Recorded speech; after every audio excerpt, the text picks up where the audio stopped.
the Consumer Electronics Show, there's a lot of people trying to connect to the cellular network. Darren Reese is using his firm's technology to send and receive texts via satellite more than 35,000 kilometers away. So there were 16 disasters in 2017, and if the cell network goes down, everyone is completely disconnected. But satellites will still work.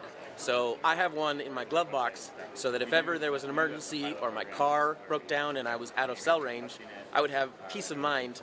Resilience is a buzzword at this year's CES, with exhibitors in fields such as cybersecurity, disaster preparedness, anti-terrorism, and public alert systems. So with all the natural disasters that have been happening all over the world, these are technologies that can help you either stay connected or help recover after something takes place. One example of resilience technology is Zero Mass Water from Arizona. It turns air into water using what looks like a solar panel. There's also 2 billion people on the planet that don't have access to potable water. So this technology leapfrogs infrastructure and allows people that don't have access to clean water to own their own source of drinking water.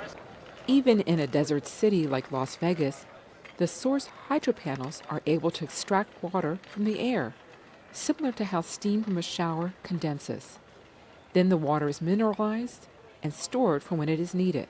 Sometimes the technology aims to solve 2 problems at once. That's the case with Solar Cow.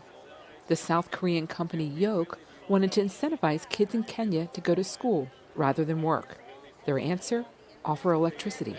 So every morning, student just comes to the school and plug into the Solar Cow, and while they are waiting for the fully charged battery, they can study at the class.